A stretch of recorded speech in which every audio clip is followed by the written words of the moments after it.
अमृता देवी उद्यान आज चर्चा का विषय है। केवल जिला प्रशासन नहीं बल्कि आज सीएम हाउस तक इस बात का जिक्र है कि अमृता उद्यान नाम की कोई उद्यान विकसित करने को लेकर कोई जोलेली गांव में एक मामला चल रहा है। पिछले 4 दिन पहले जयपुर जाना हुआ, सीएम हाउस में भी यही वार्ता का विषय रहा।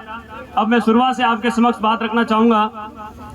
5-6 मई की बात है, भरी दोपहर में लगभग 12:30-1 बजे हम गाँव के युवा साथियों ने, जिसमें सर्व समाज के लोग थे, मेघवाल समाज के भी लोग हमारे साथ थे, राजपूत समाज के भी था, अभी भी हमारे साथ में मौजूद है। लेकिन एक समाज विशेष के लोगों को ये रास नहीं आया। जब हमने 12 बजे जेसीबी लगाई, उनको ये भली भांति परिचित थे, जानकारी थी कि यहाँ पर पौधारोपण होने जा रहा है। शुरुआती 2 दिनों तक उन्होंने किसी प्रकार का कोई जिक्र नहीं किया। हमने पौधारोपण किया, 3 दिन का समय लगा। 3 दिन के बाद गाँव के कुछ अराजक तत्व, कुछ असामाजिक तत्व अपनी बात रखने के लिए या अपनी प्रसिद्धि पाने के लिए, चर्चा में रहने के लिए, राजनीतिक रोटियां सेकने के लिए, आने वाले चुनाव के लिए उनका जो भी निजी हित रहा होगा वो उनका काम जाने, उन लोगों ने 8-10 लोगों का एक ग्रुप बनाया और हमारा विरोध करना स्टार्ट किया। विरोध इस प्रकार से बढ़ा कि बड़े बुजुर्गों तक ये बात गाँव के मौजूद लोगों के सामने आई। फिर बुजुर्गों ने इस बात को यहाँ तक ही कह दिया कि अगर पौधा रोप रहा है, अगर गोचर भूमि में पौधारोपण हो रहा है तो ये बिल्कुल वास्तव में बहुत अच्छा विषय है। बावजूद इसके कुछ लोगों ने एक ऐसी भ्रांति फैलाई कि जोलियाली के कुछ युवा लोग हैं जो भूमाफिया के तौर पर इस जमीन पर कब्जा करना चाहते हैं। लेकिन हमारा वो बिल्कुल कोई ऐसा मोटो भी नहीं था, कोई उद्देश्य नहीं था। आप सबको भली भांति आप भी जान लेंगे जब मैं पूरा विषय आपके समक्ष रखूंगा। हमने पौधारोपण किया। 3 दिन के बाद उस एक समाज विशेष के लोगों ने लगभग 30-35 गाँव के लोगों को एकत्रित किया और हमारी बात को मतलब हम तक पहुंचने के लिए एक प्रतिनिधि मंडल हमारे समक्ष भेजा कि आप जो भी है ये काम गलत कर रहे हैं, आपको यहाँ पौधारोपण नहीं करना चाहिए, जो भी है बात आप समझ लो। हमने इस बात का जिक्र किया, आपस में वार्ता बनी, लेकिन मामला बैठा नहीं, तनाव बढ़ता गया। सरकार ने एक अच्छा निर्णय लिया कि वहाँ पर 145 की कार्रवाई करवाई और दोनों समुदाय विशेष के बीच में कोई मनमुटाव नहीं हो, आपसी टकराव नहीं हो, इसके संदर्भ में उन्होंने 145 की कार्रवाई करके उस जमीन पर 2 बीघा 9 बिस्वा जमीन पर जो है वो उसको कुर्क घोषित कर दिया। कुर्क होने के बाद जब वहाँ का जो पूरा पौधारोपण वगैरह उसके अंदर हुआ था, उसके बाद हमने भी जाहिर किया और यह स्वाभाविक था कि हमने कहा भाई पौधों को पानी मिलना चाहिए। इस बारे में जो भी मैटर चला, कानूनी प्रक्रिया चली। एक कुर्क होने के बाद रिसीवरी नियुक्त हुई, पुलिस थाना जवर के अंदर ये जमीन आई। उसके बाद कुर्क होने के बाद उन लोगों को फिर भी रास नहीं आया कि आने वाले समय में ये लोग इस जमीन पे आज भी इन्होंने अगर अपना कब्जा साबित किया है। वैसे कब्जा नहीं था, कुछ समय मतलब 10-15-20 साल से ये बड़े बुजुर्ग कहते आए हैं कि यहाँ पर रेस्क्यू सेंटर था। आस पड़ोस के जितने भी जीव जंतु वन्य जीव प्राणी थे तो उनको रेस्क्यू के लिए यहाँ से मतलब जोधपुर रेफर किया जाता था। इस जमीन का उपयोग वास्तव में वन्य जीव संरक्षण के लिए ही किया जाता था। संपत्ति कुर्क होने के बाद उन्होंने न्यायालय का सहारा लिया, न्यायालय को भी मतलब भ्रमित किया। भ्रमित इस प्रकार से किया कि उस जमीन को उस पर स्टे लाने की आवश्यकता पड़ी। स्टे लाए तब उन्होंने न्यायालय में अपनी बात रखी कि एक गोचर भूमि है पुणे की बेहू में, खसरा नंबर 235/4 में कुछ भूमाफियाओं ने, बदमाश लोगों की प्रवृत्ति वाले लोगों ने यहाँ पे मतलब कब्जा कर रखा है, उसको हटाया जाए। न्यायालय की नज़र में ये बिल्कुल भी नहीं था कि वहाँ पर पौधारोपण हुआ है। जब ये याचिका दायर हुई, न्यायालय में ये मामला आया, तत्पश्चात एकल पीठ में जब मामला चला, सिंगल बेंच के न्यायाधीश महोदय पुष्पेंद्र जी भाटी साहब ने आदेश दिया कि जो कुर्क हुआ अनेक्सर 17 और 18 कुर्क होना और रिसीवरी उनको बाधित नहीं मानते हुए, मतलब आप जो है वो इस संपत्ति को, अतिक्रमण को आप हटाइए, जिसमें आप जो कुर्क हुआ है वो बाध्य नहीं रहेगा। बावजूद अतिक्रमण हटाने का ये विषय सामने आया, न्यायालय का आदेश था। शुरुआत में हमने फिर से प्रयास किया कि पौधारोपण हमारा उद्देश्य अगर यहाँ पर भूमाफिया बन के जमीन पर कब्जा करने का है तो जो 2 बीघा जमीन है उसकी आड़ में हम सरकार को 5 बीघा 7 बीघा यहाँ तक कि हमने व्यक्तिगत रूप से 10 बीघा जमीन देने की बात कही, लेकिन सरकार ने इस बात को नकारा कि यह संभव नहीं है। विवाद बढ़ रहा है, विवाद बढ़ता गया। तब जेडीए का दस्ता, वित्त प्रशासन, जिला प्रशासन वहाँ पर आया। हमने भी पर्यावरण प्रेमियों को सूचित किया। पहले दिन हमने केवल गाँव तक मामले को सीमित रखा, जोलेली गाँव की मातृशक्ति को भी बुलाया। पूरा वहाँ पर मतलब एक सुनियोजित तरीके से शांतिपूर्ण रूप से हमने अतिक्रमण को नहीं हटाने का, मतलब जो तारबंदी थी, पौधारोपण किया हुआ था, अगर तारबंदी हट जाती तो उन पौधों को आवारा पशुओं द्वारा उखाड़ के फेंक दिया जाता था। इसकी सुरक्षा के लिए हमने तारबंदी लगाई। बावजूद बड़े बुजुर्गों ने कहा विवाद बढ़ रहा है तो आप ऐसा करो, तारबंदी को हटा दो। हमने उनकी बात मानी। उनके कहने से वहाँ से तो तारबंदी है वो हटा दी। फिर उनका वो मन भया नहीं, उनकी जो प्रमुख समस्या यही थी कि एक समाज विशेष की मानते हैं, मैं मानता हूँ, बल्कि पूरा समाज मानता है, पूरा विश्व मानता है कि अमृता देवी जैसे महापुरुष जो है सर्व समाज के हैं। लेकिन उनको ये रास नहीं आया कि विष्णु समाज के लोग अमृता देवी नाम से यहाँ पार्क बना रहे हैं, ये जो सर्किल है अमृता देवी के नाम से हो जाएगा। इस विषय को उन्होंने अपना उद्देश्य मानते हुए हमारे ऊपर आरोप प्रत्यारोप लगाते रहे। कोर्ट का सहारा लिया, प्रशासन आया, हमने उनकी बात मानी बड़े बुजुर्गों को कहने से कि भाई अगर बुजुर्गों ने कहा है तो उनका सम्मान होना चाहिए, हमारा विवाद खत्म हो जाए, आपसी भाईचारा बना रहे। जोलियली में जो जाट विष्णुई हैं उनके जो प्रेम का विषय है, उदाहरण उनका पूरे मारवाड़ क्षेत्र में जाता है। इतना भाईचारा, मतलब आप कभी जागरण में सभा समारोह में कभी आए, आप ये महसूस नहीं कर सकते कि ये मतलब जाट एक विष्णुई है। इतना हमारा प्रेम था, 70-80 साल से हम एक घर जैसे रहते थे। बावजूद कुछ अराजक तत्वों ने ये भ्रांति फैलाई। जब ये मामला बढ़ता गया, तारबंदी हटाने का विवाद खत्म कर दिया, हमने कहा हटा दो। फिर उनको ये समस्या हुई कि ये अमृता देवी नाम का जो बोर्ड लगा है वो बोर्ड हटाया जाए। बोर्ड हटाने की बात आई, तब हम पर्यावरण प्रेमियों की भावनाओं को भी ठेस पहुंची। हमने विचार किया इस प्रकार से तो मतलब ये मामला होने वाला नहीं है, इस मामले को समाज में मतलब प्रसारित किया जाए, समाज को भी इस संदर्भ में अवगत करा देते हैं। तत्पश्चात हमने सोशल मीडिया के मार्फत समाज से ये गुजारिश की कि जोलियली गांव में एक पार्क विकसित हो रहा है, अमृता देवी बोर्ड को लेकर एक समुदाय विशेष के लोग इसका विरोध कर रहे हैं, कैसे भी करके इस बोर्ड को मतलब रखा जाए, इस संदर्भ में हमने बात रखी। लेकिन वो बात स्वीकार नहीं हुई। बावजूद इसके हमने कड़ा संघर्ष किया, गांव स्तर तक जितना हो सके हमने बहुत ज़्यादा, हमने सब जो कार्य था हम युवाओं ने अपने बलबूते नहीं किया, बल्कि बड़े बुजुर्गों से कहने से किया। बुजुर्गों ने कहा ये भी कर दो आप अगर ये विवाद खत्म होता है। फिर हमने कहा अगर हमारा उद्देश्य पौधारोपण है, पौधा रह जाएंगे तो मान लो हमारा पार्क रह जाएगा। वो बोर्ड हटाने की बात थी, बोर्ड तक हटा दिया। अब हटाने से पहले एक सर्किट हाउस में एक बहुत बड़ी बैठक होती है, हमें भी एक पक्ष मानकर हमें सूचना मिलती है कि आप सर्किट हाउस में आए। सामने जो है उस समुदाय विशेष के एक वार्ड पंच से लेकर वार्ड पंच, सरपंच, जिला परिषद सदस्य, पंचायत समिति सदस्य, 4-5 प्रधान, पूर्व एमएलए, यहाँ तक कि पूर्व एमपी तक वहाँ मौजूद थे। उन लोगों की हमने बात सुनी। हमारी पक्ष से मात्र हम 5 जने थे। पाचाराम जी सरपंच साहब थे, भाई मलकान सिंह जी विष्णु साहब थे, रेंजर साहब थे, मेघराम जी। हमने 4 जनों ने वहाँ वार्ता रखने की बात रखी। वहाँ पर बड़ा मतलब औचक निर्णय हुआ। हम वास्तव में उन लोगों के ये 2 विकल्प रखे हमारे सामने। उन्होंने कहा अगर पहला विकल्प यह है कि हमारे यहाँ पर एक गौशाला है, आप चाहे तो हमारी गौशाला हटा दे, लेकिन ये पौधे मतलब यहाँ रहने ही नहीं चाहिए। इस विकल्प को सुनते ही हमने मतलब उस वार्ता को ही दरकिनार कर दिया कि भाई अगर हम तो सहमत है आपकी गौशाला वहाँ पड़ी रहे, हम भी गौ रक्षक है, हम गौशाला हटाने के कभी मतलब पक्ष में नहीं थे, हम भी चाहते हैं गौशाला बनी रहे, गौशाला की बात। लेकिन वो मानते ही नहीं, वो कह रहे नहीं हमारी गौशाला हटे तो हटे, लेकिन ये पौधे यहाँ नहीं रहना चाहिए। उस दिन की जो वार्ता थी, सोशल मीडिया पे प्रचार हुआ कि मलकान सिंह जी और बद्री जी जाखड़ के बीच में ये हो गया, समझौता हो गया। बिल्कुल वह कोई समझौता नहीं था। हम मतलब 5 जने जो बात रखने के लिए गए, हमने बिल्कुल मना कर दिया कि हमें ये जो समझौता स्वीकार नहीं है, चाहे हमें कुछ भी करना पड़े, हम ये पौधे नहीं हटने देंगे। आपकी बात जहाँ तक जायज़ थी, आपने अगर इस बात को भूमाफिया के तौर पर इस जमीन पे कब्जा समझा, हमने आपकी बात स्वीकार की कि भाई चलो कोई नहीं, हमारा प्रेम बरकरार रहे। इस बात को हम लगातार रूटीन में लेते रहे। आखिर इन्होंने जो है वो हमारी भावनाओं को भड़काया, मामला तुल पकड़ा। समझौता होने के बाद जेडी प्रशासन वहाँ आता है, इस तारबंदी की जगह एक मेड़बंदी बनाई जाती है कि भाई पौधों को सुरक्षित रखा जाए। मेड़बंदी होने के मात्र 3 दिन बाद वहाँ अस्थायी पुलिस चौकी थी। अब हो सकता है सुनने में ये आ रहा है कि कोई समुदाय विशेष के एक अधिकारी के द्वारा वो पुलिस चौकी है वो हटवाया गई वहाँ से, कि अब विवाद खत्म हो गया। इतना बड़ा बाउंड्री चला, राजस्थान के मतलब सीएम हाउस तक ये मामला गरमाया हुआ था, सरगर्मियों में था।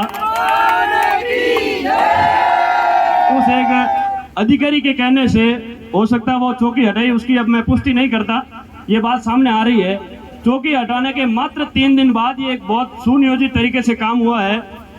वहां पर 125 पौधे थे, 125 पौधे में से एक पौधा भी नहीं रखा, जड़ से उखाड़ फेंका।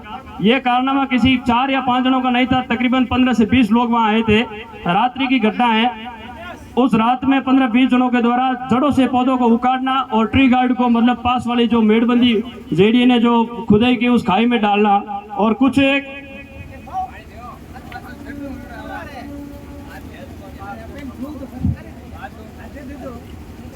मतलब ट्री गार्ड वहां से गायब भी थे।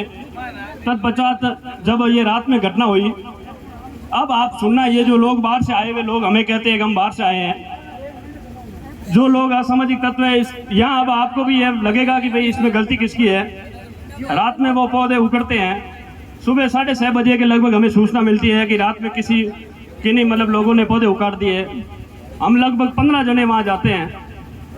तुरंत प्रभाव से मैंने सीआई साहब को कॉल किया कि पहले भी एक बार 10-15 पौधे तोड़े, हमारी पत्र की पट्टिका तोड़ी, वो आपने अज्ञात मुकदमा दर्ज करवाया। अब दूसरी बार ये घटना है, इसे अब ये विष्णु समाज सहन नहीं कर पाएगा। सीआई साहब मात्र 40 मिनट में वहाँ घटनास्थल पहुँचते हैं। हमने लिखित में जिन लोगों पर हमें संदेह था कि भाई ये लोग ये ऐसा मतलब कुकृत्य कर सकते हैं, हमने बाकायदा नामजद जो है वो हमारी तरफ से एक रिपोर्ट पेश की, सीआई साहब को इस बारे में अवगत कराया। उन्होंने कहा कि भाई मामला बढ़ता गया, समाज आ गया, काफ़ी लोग जुड़ गए, मातृशक्ति आ गई। फिर उन्होंने अल्टीमेटम दिया कि 48 घंटे के अंदर अगर ये कार्रवाई नहीं हुई और पौधे को खुर्द-बुर्द करने वाले लोगों को नहीं गिरफ्तारी हुई तो ये हम जिम्मेदार हैं, फिर आप हमसे मिलना। वो समय भी चलता रहा। 11-12 बजे की बात है, मलकान सिंह जी भी वहाँ आए, विवाद बढ़ता गया। सामने जो समुदाय है उन लोगों ने भी वहाँ पर भीड़ जमा कर ली। उनका यही उद्देश्य था कि भाई ये पौधे किसी भी हालत में वापस नहीं लगने चाहिए थे। चलो, हम तो हमारा ये डर था कि पौधे उखड़े, इस वजह से पूरा समाज वहाँ एकत्रित हो गया। जाट समुदाय को वहाँ एकत्रित होने की क्या आवश्यकता थी? उस उद्यान के पास वो पूरा समाज, मातृशक्ति वगैरह, हम तो मतलब जोलेली गांव के ही थे, हो सकता है 250 से 300 तक हमारी संख्या थी। उन लोगों ने आस पड़ोस से उसी तरह वापस दूसरी बार लोगों को निमंत्रण दिया, आमंत्रण भेजकर जो है वो एकत्रित कर दिया, और उनकी संख्या हमसे मतलब 2-3 गुना थी। ये तो आप भी जानते हैं, जोरेली जो है वो चारों तरफ से एक इजराइल के रूप में घिरा हुआ है। भाई चारों तरफ से जाट समुदाय के लोग हैं, हम बीच में हैं। उन्होंने इसका हो सकता है दिमाग में लिया कि भाई सबको बुला लेते हैं और इनको कवर कर लेंगे। धीरे धीरे प्रशासन आता रहा। प्रशासन को भी ये महसूस हुआ, भले ये 300 है लेकिन आज पौधे यहाँ पर जो उखड़े हैं उनकी कार्रवाई होनी बहुत ज़रूरी है, और पौधे जब तक वापस नहीं लगेंगे ये यहाँ से हटने वाले नहीं हैं। पहले मतलब 150 लोग पुलिस कर्मचारी वहाँ आए, उनसे मामला मतलब पकड़ में नहीं आ रहा था। उन्होंने कहा और फोर्स बुलाइए, लेकिन हम तो शांतिपूर्ण रूप से वहाँ बैठे थे। 2-2:30 बजे की बात है। शुरुआत जो है, पथराव की शुरुआत जो हुई है वो जाट समुदाय की तरफ से हुई है। हमारे किसी भी पक्ष ने कोई पथराव नहीं किया। ये बाकायदा प्रमाणित और तथ्य मैं पुष्टि करता हूँ। इसके संदर्भ में पुलिस विभाग के पास पूरी फोटोग्राफी, वीडियोग्राफी वगैरह सब कुछ है। हम शांतिपूर्ण अपने मतलब अनशन पे थे कि जब तक ये पौधे नहीं लगेंगे हम यहाँ से हटेंगे नहीं। वहाँ से पथराव शुरू होता है। फिर हमसे भी रहा नहीं गया, मातृशक्ति का भी 1-2 चोट आई। तो फिर आपस में जब लड़ाई शुरू होती है तो रुकना जायज़ भी नहीं है। फिर आपस में मतलब विवाद बढ़ता गया। शाम तक एक बार जो है वो भिड़ंत प्रशासन से भी हो गई, क्योंकि हमारी कोई सुनवाई नहीं कर रहा था, पौधे लगाने की कोई बात भी नहीं कर रहा था। जेडीए के जो जेडीसी आए उनको भी हमने पूरी बात बताई कि जब तक ये पौधे नहीं वापस लगेंगे तब तक हमारी कार्रवाई चालू रहेगी, हम रात्रि यहीं पे रहेंगे। इस प्रकार से पूरा विश्वास दिलाया कि सुबह आपके यहाँ पौधे लगा दिए जाएंगे। लेकिन विशेष करके जोलेली के ये बड़े बुजुर्ग नहीं माने, हम युवाओं ने मान लिया। एमएलए साहब का भी कॉल आ गया कि आप विवाद खत्म करो, जाट बिश्नोई एक ही है। मामले को कवर करने की पूरी कोशिश की लेकिन मामला हुआ नहीं, क्योंकि निरंतर वो मतलब स्वयं को महत्वाकांक्षी समझते हुए अपने आप को कुछ सर्वश्रेष्ठ मानते हैं कि हम संख्या में अधिक है, लेकिन उन्होंने हमारी भावना को समझा नहीं, जिससे ये मामला बढ़ता गया। दूसरे दिन की बात है, जब प्रशासन को भी लगा भी इतना बड़ा विवाद हो गया, जो न्यूज़ चैनल पे वीडियो प्रसारित होने लगे, फोटोज आ गए, न्यूज़पेपर की दूसरे दिन हेडलाइन बन गई कि पथराव हो गए, काफ़ी लोग घायल हो गए। वास्तव में जो हुआ हम भी उसकी निंदा करते हैं, ऐसा नहीं होना चाहिए था। लेकिन जब एक समाज विशेष के पर्यावरण प्रेमी जो मतलब पर हित के लिए, उनका कोई व्यक्तिगत हित नहीं है, पौधे कोई विष्णु समाज के लिए आवश्यक नहीं है, वो सर्व समाज के लिए है। अगर पौधों के लिए विष्णु समाज इतना कर रहा है तो वास्तव में ये बहुत अच्छा विषय था, एक पर्यावरण के प्रति अच्छा मैसेज था। लेकिन उन्होंने ये बात स्वीकार नहीं की, फिर भी वो हमारे ऊपर दबाव बनाते रहे। अब मामला धीरे धीरे बढ़ता गया। वो प्रशासन की तरफ से 3 मुकदमे दर्ज हो गए। सरकारी संपत्ति को नुकसान, राजकार्य में बाधा, मतलब एक भीड़ के रूप में पुलिस पर हमला करके ऐसे 307/4 ऐसी धारा लगा दी। ये भी नहीं लगानी चाहिए थी, क्योंकि जिन्होंने वास्तव में पथराव किया उसके जांच का विषय, अभी वो धारा लगी चाहे हटेगी वो जांच का विषय है और वो पुलिस तय करेगी। उसके बाद एक रोचक तथ्य सामने आता है, एक घटना होती है और हमारे ऊपर 7 मुकदमे दर्ज होते हैं, 7 रिपोर्ट देते हैं और 7 मुकदमे दर्ज होते हैं। दूसरी तरफ हमारे समाज विशेष को ये टारगेट किया जाता है कि आपके स्थानीय एमएलए साहब है वो इन्वॉल्व हो रहे हैं, उनकी सब ये जो कहानी है वो आपको पीछे से सपोर्ट कर रहे हैं। मेरा ये मानना है, आप भी इस बात को जरा सोचना। हमने 5 रिपोर्ट पेश की, क्योंकि हमारे भी एक महिला के गहरी चोट लगी थी, एक बुजुर्ग व्यक्ति जो अभी हमारे बीच में है उनको भी गहरी चोट लगी, एक नाबालिग बच्चा जो स्टेशनरी का सामान लेकर घर की ओर जा रहा था उसको भी वहाँ पर महिलाओं ने पकड़ के उसके साथ मारपीट की, कुछ युवा लड़के भी थे। हमने 5 रिपोर्ट दर्ज करवाने की बात वहाँ रखी, लेकिन हमारी तरफ से मात्र 1 मुकदमा दर्ज हुआ। उन्होंने 7 रिपोर्ट दर्ज करवाई और 7 के 7 मुकदमे के रूप में दर्ज हुए। बड़ी चिंता का विषय है। फिर भी वो समाज हमारे ऊपर आरोप प्रत्यारोप लगा रहे हैं कि विष्णु समाज है, इनके स्थानीय एमएलए ये है वो है। अगर एमएलए साहब हमारा सपोर्ट करते तो निश्चित रूप से जो हमने 4-5 रिपोर्ट दर्ज करवाई वो 4-5 रिपोर्ट मुकदमे में दर्ज होती। हमारे मुकदमे भी दर्ज नहीं हुए, फिर भी मतलब वो लोग हमारे ऊपर आरोप प्रत्यारोप लगा रहे हैं। फिर निरंतर मामला बढ़ता गया, इस प्रकार से समझौते की बात रखी कि नहीं ऐसा ऐसा होना चाहिए। फिर हमने भी कहा अगर जो जायज़ मांग थी, हमारा मतलब जो पार्क का उद्देश्य था, हम वो पार्क विकसित करना चाहते हैं और अमृता देवी के नाम से जो पार्क है हमारी भावना ठेस ना पहुंचे, इस सिलसिले में ये कारवा और भी आगे बढ़ता रहा। तत्पश्चात हाईकोर्ट के आदेश में जो उन्होंने उल्लेख किया याचिका दायर करके, हमने भी हाईकोर्ट का सहारा लिया। जब ये उन्होंने याचिका दायर करवाई उस दिन जो है वो समर वेकेशन था, ग्रीष्मकालीन अवकाश में जो है वो हम अपील कर नहीं सकते थे, छुट्टियों के दिन थे। हमने डीबी का सहारा लिया, डबल बेंच में अपनी बात रखी, लेकिन जोग संजोग ऐसे थे कि उन लास्ट में 13-14 दिनों में डबल बेंच का गठन भी नहीं हुआ न्यायालय में। उससे पहले 14 दिनों में 2 हफ्ते में 3 बार डीबी बैठी और अंतिम 14 दिनों में 2 सप्ताह में डीबी का गठन ही नहीं हुआ। अभी कल परसों की बात है, हमने जो सिंगल बैच का उसको मतलब पिटीशन को वापस हमने पार्टी बनकर अपनी बात रखी न्यायाधीश महोदय से, उन्होंने हमारी बात को सुना। तत्पश्चात कल का यह आदेश है कि भाई जितनी भी ये गोचर भूमि है 450 के लगभग पुणे की प्याऊ की जो तमाम गोचर भूमि है उसका सीमांकन किया जाए, पैमाइश करके जितना भी वहाँ अतिक्रमित स्थान है वो अतिक्रमित स्थान को चिन्हित करें और पालना रिपोर्ट भेजने की बात कही है। मैं न्यायालय के इस आदेश की मतलब धन्यवाद ज्ञापित करता हूँ, न्यायालय ने इस बात को समझा। इस प्रकार से जिन लोगों ने भी अभी जब हम रैली निकाल रहे थे एमएलए साहब का कॉल भी आया, वो सीधे कलेक्टर साहब के संपर्क में है, हमारी बात वहाँ तक भी पहुँच रही है। उसके बाद सुबह जब यहाँ हम रातानाडा में पहुँचे उस टाइम एडीएम साहब से अपने भाई समाज के राष्ट्रीय प्रधान देवेंद्र बूढ़िया जी की बात हुई। बूढ़िया जी ने भी हमें कहा कि भाई किसी प्रकार का कोई अनुशासनहीन होने का कोई संकेत मत देना, शांतिपूर्ण अपनी बात रखना। इस टाइप से समाज का जो सहयोग है, आप जो तमाम बुजुर्ग लोग हैं, आपकी ताकत जो है हमारी ताकत है, आपका आशीर्वाद हमारे ऊपर सदैव बना रहे, ऐसी हम कामना करते हैं। पुनः आप सभी का धन्यवाद। जय हिंद, जय भारत।